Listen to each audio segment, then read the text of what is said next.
श्रावण भाद्रपद म्हणजे रंगीबेरंगी नयन मनोहर फुलांच्या बहाराची काळवेळ. पावसानं धरती न्हाऊन उठलेली असते आणि उभ्या दुनियेला उमलत्या सुवासिक फुलांच्या सहवासानं लक्षात घेण्याजोगी टवटवीपण आलेली असते. देवाधर्माच्या कारणानं या सुंदर फुलांची ओंजळ आपण देवाला वाहतो. फुलांची ओळख पाळख होते, रंगांगांची उटी त्यांच्याप्रमाणे आपणही लिहायचा मोह होतो. सणासुदीच्या कारणानं लेकीबाळी माहेरी आलेले असतात. गणगोताची वर्दळ चालू असते. पै पाहुण्यांचं येणं जाणं होतं. अशावेळी साहजिकच सासर माहेरची बोलणी चार चौघींच्या बैठकीत निघतात. एकेकीला मग खरं खोटं बोलावंसं वाटतं. आणि माळ्याच्या मळ्यामंदी केळी नारळी जावा जावा, मधी गुलाबी तुझी हवा, वास घेणारे गेले गावा.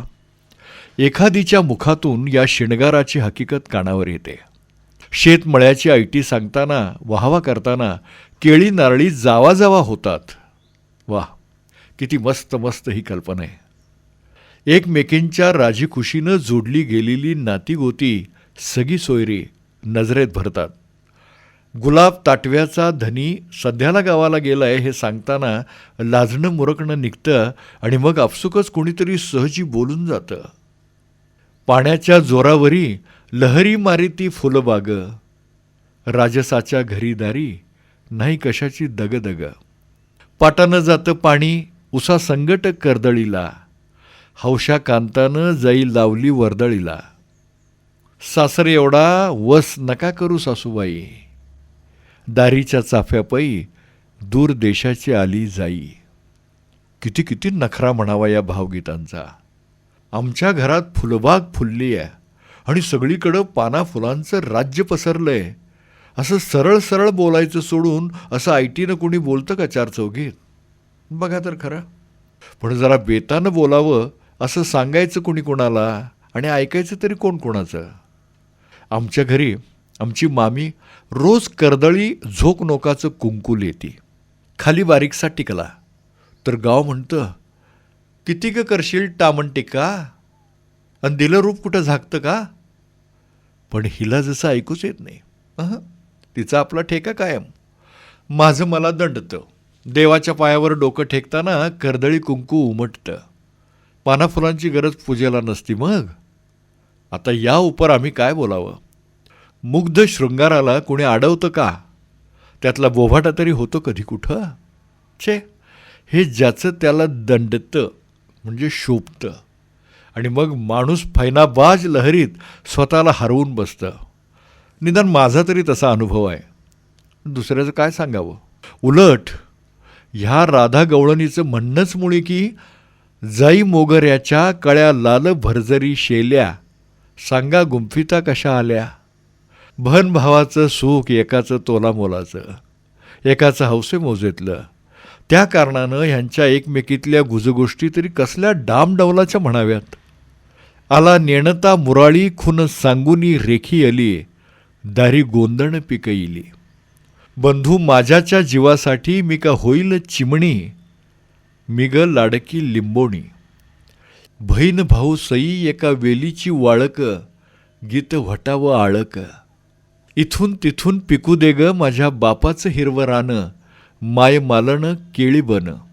अंगणी माझ्या फुले राहत राणी ग पानोपानी, तिला केली या गडईनी.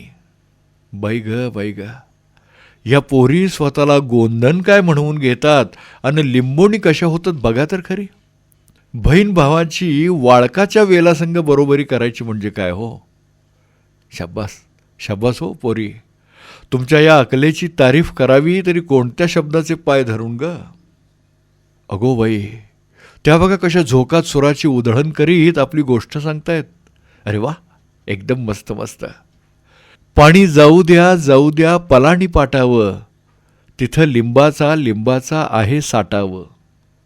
कोथमीर म्हणीती माझा सुवास देखावो, मेथी म्हणीती पैशाला पेंडी विकाहो. कारलं म्हणीत उघडून पाहू नकावो, वांग म्हणीत मला फोडणी टाकावो. लसूण म्हणितो खुडून खाऊ नकावो, कांदा म्हणितो म्हणितो सभेला मांडू नकावो, मिरची म्हणिती म्हणिती माझा तिखट माथाओ. भाजीपाल्यांची ही इष्टमैत्री आहे. नातं गोतं किती मनमुराद खेळायला वाव देणारं देवा. ह्यांच्या बागशाहीची ही केवढी बडेजाई तरी.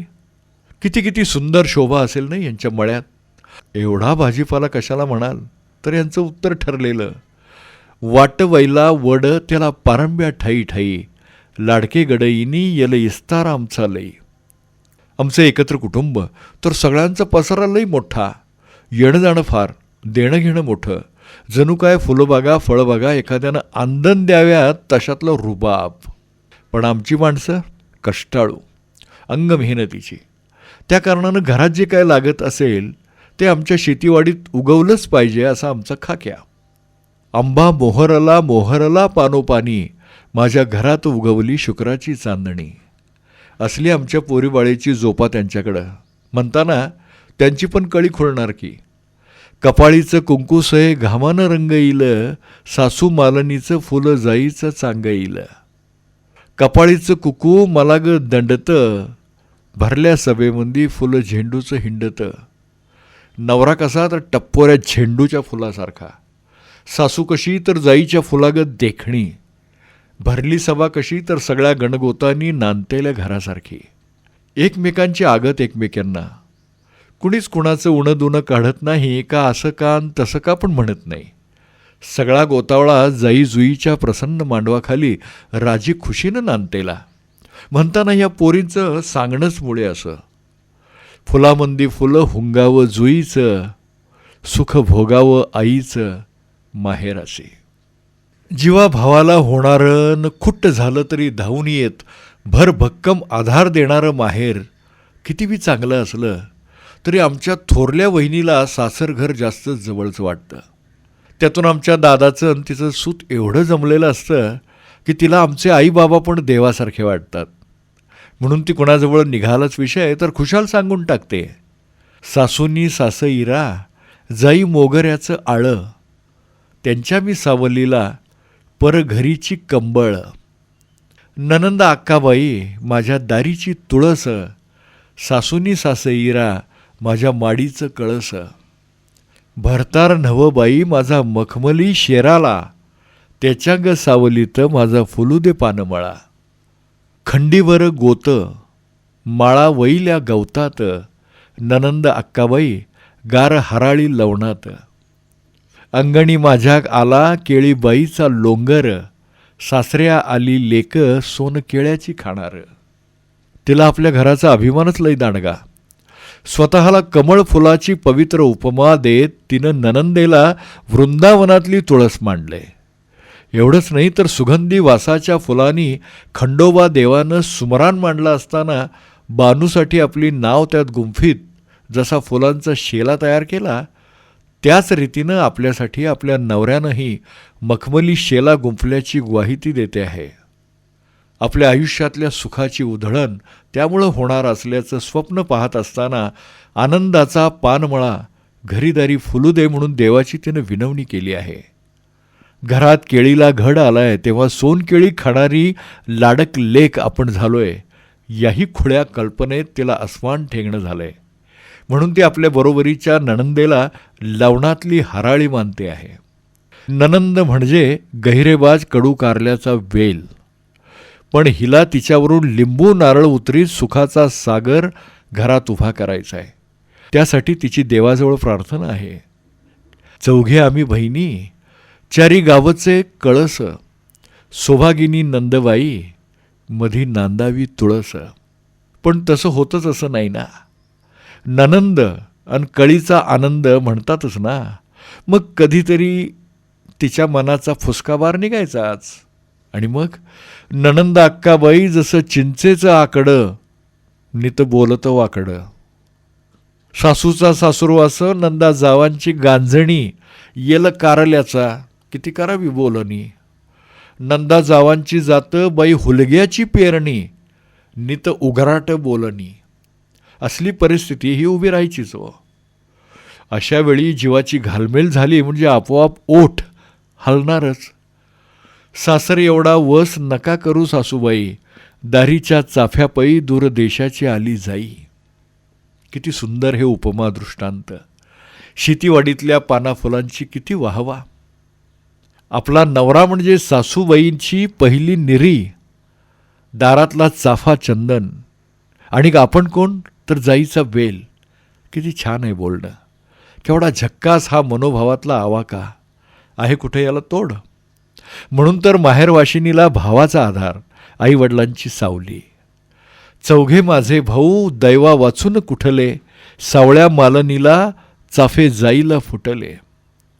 चंदन मैलागिरी नाव माझ्या बापाईचं, बया माझ्या मालनीचं गोड दूध नारळीचं. आईला इथं नारळीची उपमा दिली आहे. देवाची करणी न नारळात पाणी म्हणतात. आईचं दूध अमृतापेक्षाही सरस. त्या दुधानंच तर लेकीला ताकद दिली आहे ना, संसाराचा गाडा रेटायची. मग थोरलं एवढं जातं म्याग किली या भिंगरटी, बयाची पेली दूध से खेळतं मनगटी. नारळाचं झाड अखंड फळ देत राहतं. आईची माया ही तशीच निरपेक्ष. या भाषेला जशी तोड नाही तशीच तिला अंतही ठाऊक नाही. आपल्या मुलांवर ती अखंड वर्षाव करीत राहणार उरीपोटी दाटलेल्या मायेचा. म्हणून तर म्हणतात, माऊलीची माया काय करतील नंदा जावा, चमेली शेवंतीची कोमेजली बघा हवा. आईची आपल्या मुलावरची माया नेहमीच टवटवीत. तिला कोमेजणं ठाऊकच नसतं. त्या कारणानं आपलं पोर थोडं जरी सुकलं तरी ती विचारणार, तुझ्या जीवासाठी जीव माझ्या ग वाऱ्या दुऱ्या, का म्हणून चुकलास माझ्या शेतीच्या राजगिऱ्या. आपला मुलगा म्हणजे आईला केवढा आधार. घरादाराचा वारसदार, बापजाद्याची पुण्याई, घराण्याची निशाणी. त्यानं सुकून कसं चालावं. त्याला राजगिऱ्याची तोड सांगितली इथं. राजगिरा मोठा पौष्टिक, शरीराला आवश्यक अशी प्रोटीन्स प्रथिनं देणारा, जीवनसत्वांचा वाली.